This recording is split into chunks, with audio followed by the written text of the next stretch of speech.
short life, it was apparent that this child experienced horrors that no one should ever be subjected to. Despite repeated pleas for help from the public and immense public interest in the story, no one ever came forward to claim the child. Throughout the decades, countless police officers and detectives worked this case, as did DNA analysts, geneticists, and doctors. For 65 years, the story of who would come to be known as America's unknown child has haunted this community, the Philadelphia Police Department, our nation, and the world. When people think about the boy in the box, a profound sadness is felt, not just because a child was murdered, but because his entire identity and his rightful claim to own his existence was taken away. And despite not knowing his name for 65 years, this child's tragic story was always remembered by the community, the Philadelphia Police Department, and our partners. Sadly, many that worked on his case throughout the decades and put in countless hours of work into identifying him have passed on. But as you can see, his story was never forgotten. When law enforcement cannot prevent a crime from occurring, our mission is to make sure that we investigate all leads and gather evidence that will give victims a voice.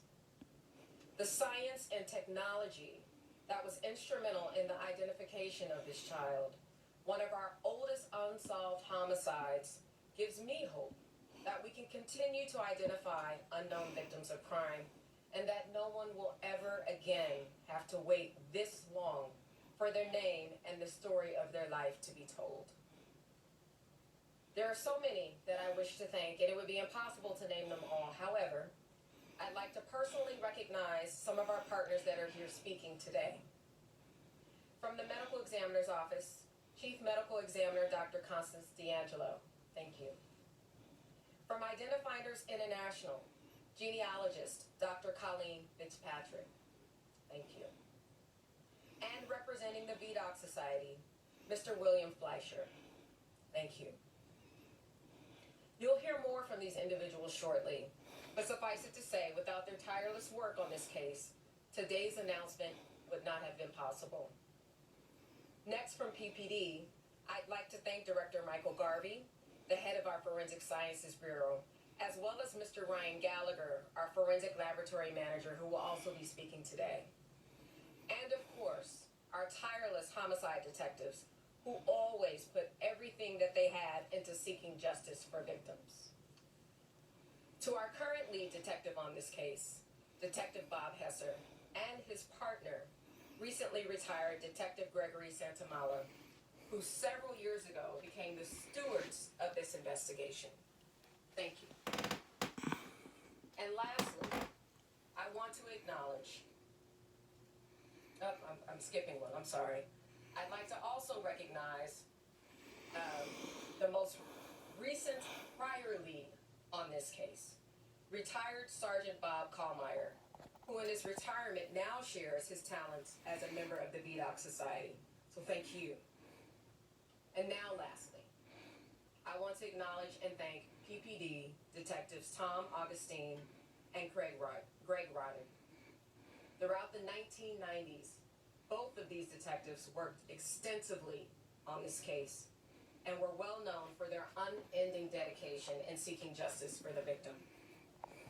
Unfortunately, Detective Rodden passed away in early 2020, and Detective Augustine passed away just 6 weeks ago.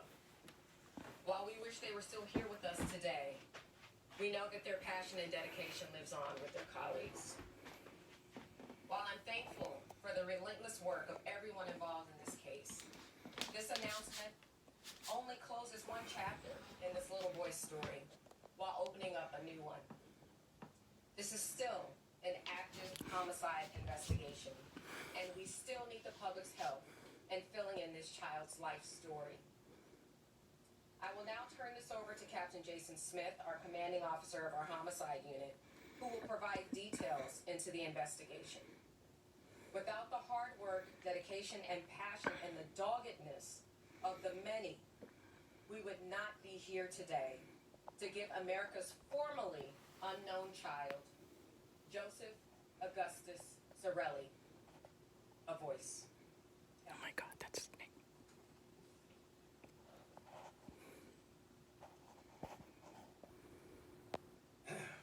Thank you, Commissioner. Good morning, everyone. Before I provide you with an overview of this investigation, I would like to echo the sentiments of the Commissioner by thanking all those individuals and entities who participated and really put their hearts into this investigation. On February 26, 1957, at 10:40 a.m., the remains of a white male estimated to be 4 to 6 years of age were located in a wooded area with dense underbrush along Susquehanna Road between Varee and Pine Roads in the city and county of Philadelphia. The child had been severely beaten. He was unclothed, had been wrapped in a multicolored blanket, and placed inside of a cardboard box. The child had brown hair that was crudely cut close to the scalp and blue eyes. Multiple bruises were visible on the child's body. An autopsy revealed that the child had sustained multiple abrasions, contusions, a subdural hemorrhage, and pleural effusions. The autopsy confirmed that the child was between 4 and 6 years of age. The child was subsequently buried in plot number 191 at a potter's field located at 12898 Dunks Ferry Road in the city of Philadelphia. The investigation was originally assigned to Detectives Powell and Repsch in 1957 and reassigned to Detective Carruthers in May of 1960. Hundreds of tips and leads were received both locally and nationally from around the country. These tips were diligently followed up on by investigators. None, however, would lead them to the positive identification of the child. On October 30th, 1998, a court order was obtained to have the child's remains exhumed. A post-mortem examination was performed, and the child was subsequently reinterred at Ivy Hill Cemetery, located in the Cedar Brook section of Philadelphia. Portions of the remains were retained for future testing. DNA testing was performed at that time, but yielded no new leads in the investigation. For over 6 decades, the case was continuously investigated by members of the homicide unit who worked in concert with the Medical Examiner's Office, the Forensic Science Bureau, the VDOC Society, the National Center for Missing and Exploited Children, and many other local, state, and federal agencies. This investigation had come to be referred to as the boy in the box, and the child who was the subject of this investigation was referred to as America's unknown child. Homicide investigators, along with members of the Medical Examiner's Office, conducted a review and assessment of investigations involving unidentified victims to determine which of those may benefit from the application of modern forensic techniques. It was determined that the case of the unknown child, OME number 57-0863, would benefit from the application of such modern forensic techniques. The portion of the remains that were in the possession of the Philadelphia Medical Examiner's Office were determined to be insufficient in order to obtain the required DNA to apply these modern techniques. In homicide cases such as this, extreme difficulty lies in the fact that rarely can they be resolved and the offender ultimately brought to justice until the victim is first identified. With that in mind, on April 24th of 2019, an additional court order was obtained to have the child's remains exhumed once again. Forensic anthropologist Dr. Washburn examined the remains and was able to obtain the required amount of DNA to apply modern forensic techniques. The child was reinterred, and portions of the remains were retained for future testing. Contemporary forensic applications and techniques, including genealogical DNA testing and inquiries, were made with the assistance of genetic genealogists. The results of the DNA testing were uploaded to DNA databases, and the results were interpreted by the genealogists involved in this investigation. Based on the interpretation of the results by the genealogists, detectives were able to locate and make contact with possible relatives of the child's family on the maternal side. Through further investigation and additional testing, the genealogists involved in this investigation were able to establish the identity of the birth mother of the unidentified child. A court order signed by a court of common pleas judge to obtain the birth records, death records, and adoption records for all children born to the established birth mother between the years 1944 to 1956 from the Pennsylvania Department of Health, Bureau of Health Statistics and Registries, Division of Vital Records. There were 3 responsive results based on this order. 2 of the results were birth certificates for children born to the established birth mother during that time frame who were previously known to investigators, one of whom provided DNA and was matched previously by the genealogist. The third result was a birth certificate for a male child born to the established birth mother in 1953, which could be consistent with the approximated age of the unidentified child. The birth father was listed on the birth certificate for the male child born in 1953. Based on research by detectives and the genealogists, a male was discovered who could possibly be the birth father of the unidentified child. Detectives were able to locate and make contact with possible relatives of the child's family on the paternal side. Through additional testing, the genealogists were able to establish the birth father of the unidentified child. A request was sent to the Social Security Administration Office of Inspector General to determine if a Social Security number had ever been issued in the name of the child. The response from the Social Security Administration was that there had not been. Homicide investigators Detective Bob Hesser and Detective Greg Santamala, as well as Forensics Laboratory Manager Ryan Gallagher, met with Dr. Albert Chu of the Medical Examiner's Office. Dr. Chu was apprised of the aforementioned facts.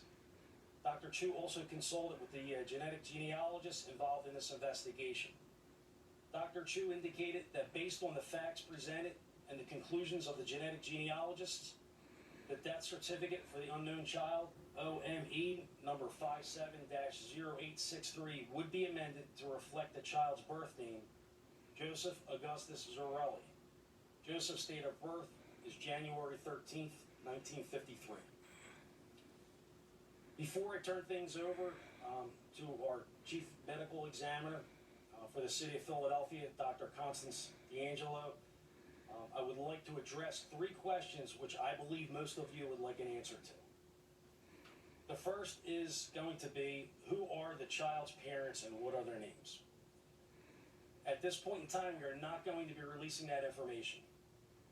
Joseph has a number of siblings on both the mother and father's side who are living, and it is out of respect for them that their parents' information remain confidential. The second question is obviously going to be, do we know who was responsible for Joseph's death? The answer at this time is unfortunately no. We have our suspicions as to who may be responsible, but it would be irresponsible of me to share these suspicions as this remains an active and ongoing criminal investigation. The third question, I believe, is going to be, are you currently working on any additional unidentified persons cases? The answer to that question is going to be yes, we absolutely are. There is an ongoing effort to apply the technology and techniques used in this investigation to other unknown human remains cases.